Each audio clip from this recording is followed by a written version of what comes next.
मेरे सभी साथियों, मैं आपके सामने फिर से हाजिर हुआ हूँ, सादिक अली नाबीना।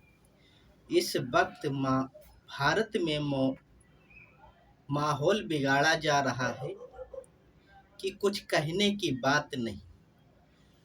कुछ अंधभक्त भाजपा के समर्थन वाले इजराइल के समर्थन में खड़े और कुछ मुस्लिम समाज के लोग फिलिस्तीन के समर्थन में खड़े, जबकि फिलिस्तीन एक ऐसा मुल्क है जिसके पास ना कोई हथियार है, ना कोई फौज। वो खाली हाथों से निहत्था है। और इजराइल के पास दुनिया में सबसे ताकतफुल हथियार हैं। वो इसी के अभी तक है अहंकार में जीता था कि हमारा मुकाबला कोई देश नहीं कर सकता। इसी के चलते आज भारत में एक दूसरे को गलत नज़रों से देखने लगे। जो फिलिस्तीन का समर्थन करते हैं उन्हें कुछ मनोवादी आरएसएस की विचारधारा वाले लोग, बजरंग दल, हिंदू परिषद वाले लोग आतंकवादी नज़रों से देखने लगे। भारत का कोई भी नागरिक भारत से गद्दारी नहीं करता। भारत के संविधान और लोकतंत्र को मानता है। गद्दारी कौन करता है मैं तुमको बताता हूँ। आरएसएस की विचारधारा वाले लोग, हिंदू परिषद वाले लोग, बजरंग दल वाले लोग ये देश के संविधान, लोकतंत्र, कानून को नहीं मानते। जो इससे पहले बाबरी मस्जिद पे मसला आया था, 1991 का एक एक्ट बना था कि जो 1947 से जो धर्म स्थल हैं वहीं रहेंगे, चाहे मस्जिद हो, चाहे गुरुद्वारा हो, चाहे मंदिर हो, जैसे थे वैसे ही रहेंगे। मगर ये बजरंग दल वाले, आरएसएस वाले मिलकर साजिशें रचने लगे और जहां इन्हें मस्जिद दिखाई देती वहाँ ये मंदिर ढूंढने लगे। इस पे ये देश के गद्दार ये लोग हैं। ये भारत के संविधान, लोकतंत्र को ख़त्म करना चाहते हैं।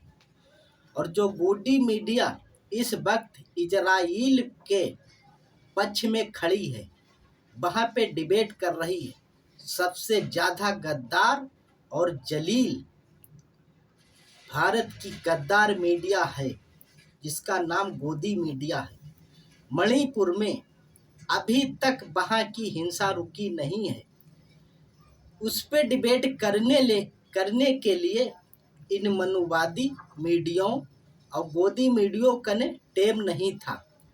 जो मणिपुर पे चर्चा हो जाती कि मैताई समाज के लोगों ने कुकी समाज के लोगों को नरसंहार किया, हजारों घर उनके जलाए, उन्हें घर से बेघर होने को मजबूर किया। ये जो लोग कहते हैं आतंकवाद, तो ये आतंकवादी कैटेगरी में नहीं आता। ये मैती समाज के लोगों ने कुकी समाज के साथ कितना जघन्य अपराध किया है।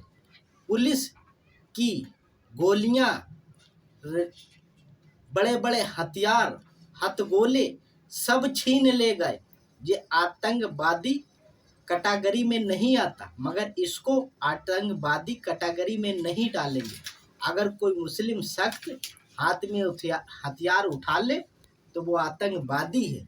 और हिंदू परिषद, बजरंग दल, आरएसएस वाले खुले आम तलवारें, हथियार लहराते घूमते हैं, वो आतंकवादी नहीं है।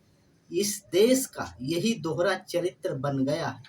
आए मेरे सभी साथियों, इन भाजपाइयों और आरएसएस वालों को समझो। ये मुद्दे से भटकाने के लिए ये डिबेटें कराई जा रही हैं। जो जाति जनगणना है उससे दिमाग भट जाए, आदमी का दिमाग हट जाए, ये अपना एजेंडा लागू करते रहे। मगर अब हम सबको मिलकर एकजुट होकर इस भाजपा सरकार को हटाना है। कहीं भी कुछ भी हो, हमें उससे कोई मतलब नहीं। हमारा भारत सुरक्षित रहना चाहिए। जो विदेशों के चक्कर में पड़े हैं वो इस भारत को बर्बाद ना होने दें, ये हमारी सलाह है। ये आरएसएस बजरंग दल वाले यही चाहते हैं कि कहीं से कहीं ऐसा मुद्दा मिल जाए तो लोगों का दिमाग भटकाया जाए कि हर जगह पर ये आरएसएस की विचारधारा वाले लोग बैठे हैं। ये देश के गद्दार न संविधान को मानते हैं, न लोकतंत्र को, न भारत के कानून के, न सुप्रीम कोर्ट को, किसी को नहीं मानते। ये बड़े बड़े गुंडे, ये देश के गद्दार हैं। ये समझ लो मेरे सभी साथियों, एकजुट होके हमको इस भाजपा को सबक सिखाना है। अभी तक तालिबानी आतंकवादी लोग कहते थे, भारत के सभी लोग कहते थे। आज वहां पर मोदी जी के दोस्त गौतम अडानी ने अपना कारजुगार करने के लिए हाथ फैलाए हैं। तो अब किसी इन भाजपाइयों के मुंह से तालिबानियों को आतंकवादी नहीं कहा जा रहा। तो इससे हमें साफ होना चाहिए कि ऐसा नहीं कि आज प्रधानमंत्री तालिबान के समर्थन में आ गए, कल हो सकता है ये पाकिस्तान के, अगर धोखे से कोई मुस्लिम शख्स का आदमी पाकिस्तान का नाम ले दे तो वो देश गद्दार है। और मोदी जी पाकिस्तान में जाके बिरयानी खींचते हैं, वो देशभक्ति है। ये दोहरापन क्यों है, ये पूछना चाहते हैं। देश की जनता को गुमराह करने वाला ये क्यों मुद्दा लाया जाता है? जो हमारे 40 जवान शहीद किए गए थे, कराए गए थे, उनकी आज तक जांच क्यों नहीं हुई? इसकी जांच कब होगी? ये मोदी सरकार नहीं कराएगी। हमें तो लगता है इस मोदी ही सरकार के जरिए उन पे ये हमला कराया गया था चुनाव जीतने के लिए। ये साफ दिखाई देता है। ये 40 जवान शहीद हो जाने के बाद उस पर जांच ना बैठे, ये ताज्जुब की बात है। इसलिए इस सरकार को हमें सबको सबक सिखाना है और सत्ता से हटाना है।